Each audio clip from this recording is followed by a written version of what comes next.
Hi అండి, welcome back to our channel. ఈరోజు వచ్చేసి పిల్లలకి ఇప్పుడు స్కూల్ అనేవి స్టార్ట్ అయ్యాయి కదండి.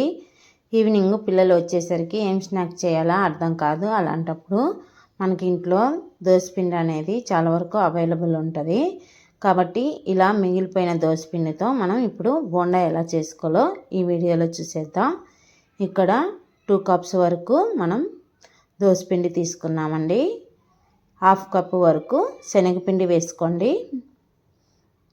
ఇలా శనగపిండి వేసుకున్న తర్వాత సన్నగా కట్ చేసి పెట్టుకున్న కరివేపాకు తరుగు, అదేవిధంగా అల్లం తరుగు కూడా వేసుకోండి. ఇప్పుడు సన్నగా కట్ చేసి పెట్టుకున్న ఒక మీడియం సైజు ఉల్లిపాయ తరుగు కూడా వేసుకోండి. ఉల్లిపాయలు మీకు ఇష్టమైతే వేసుకునే, లేకపోతే లేదు. ఇక్కడ ఉల్లిపాయలు వేస్తేనే చాలా బాగుంటాయి బోండా అనేది. ఇప్పుడు ఒక 1/2 టీ స్పూన్ జీలకర్ర, కొంచెం పచ్చిమిర్చి ముక్కలు వేసుకోండి. ఎందుకంటే పిల్లలకు కాబట్టి వాళ్ళు స్పైసీగా అంత ఎక్కువ తినలేరు. పెద్దలకైతే కొంచెం ఎక్కువే వేసుకోండి. ఇప్పుడు రుచికి సరిపోయేంత సాల్ట్ కూడా వేసుకొని మొత్తం బాగా కలిసేలాగా కలుపుకోవాలండి. మనకు ప్యాటర్న్ అనేది ఈ విధంగా ఉండాలండి. ఇప్పుడు మనకు బోండా అనేది వేసుకోవడానికి చాలా బాగుండిద్ది. మరీ లూజ్గా కాకుండా, మరీ గట్టిగా కాకుండా ఈ విధంగా కలుపుకొని పక్కన పెట్టేసుకోవాలి. ఇప్పుడు ఒక బాండి పెట్టుకొని దీంట్లోకి డీప్ ఫ్రైకి సరిపోయేంత ఆయిల్ వేసుకోవాలండి. ఆయిల్ అనేది కాస్త వేడైన తర్వాత మనకు వేడైందో లేదో కొంచెం పిండి అనేది వేసుకొని, పిండి అనేది ఆటోమేటిక్గా దానికి అదే పైకి వస్తుందండి. ఇలా పైకి వచ్చిన తర్వాత ఇప్పుడు చిన్న చిన్న బాల్స్ మాదిరి వేసుకోవాలండి. మనకు బోండా అనేది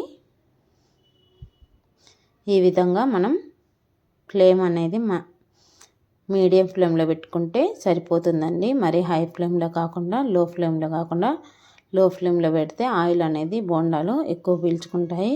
హై ఫ్లేమ్లో పెడితే పైన రంగు అనేది త్వరగా చేంజ్ అయ్యి లోపల ఉడకదండి. కాబట్టి మీడియం ఫ్లేమ్లో పెట్టుకోండి. అప్పుడు మనకు బోండా అనేది కరెక్ట్గా మంచిగా డీప్ ఫ్రై అవుతాయి.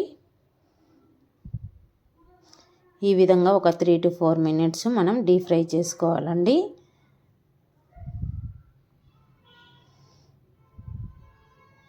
ఇలా మంచిగా డీప్ ఫ్రై అయిన తర్వాత మనం ప్లేట్లకి పక్కకు తీసి పెట్టుకోవాలండి. ఆయిల్ అనేది ఏమి రాకుండా. అంతేనండి, ఈ విధంగా మొత్తం మనం తీసేసుకోవాలి.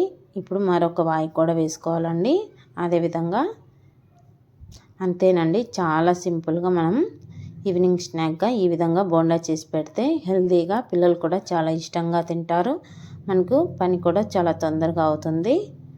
మరి ఈ రెసిపీ మీకు నచ్చినట్లయితే లైక్ చేయండి, షేర్ చేయండి. తప్పకుండా మన ఛానల్ని సబ్స్క్రైబ్ చేసుకోండి.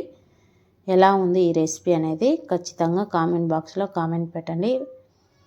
మరిన్ని రెసిపీస్ కోసం మన ఛానల్ని సబ్స్క్రైబ్ చేసుకోండి.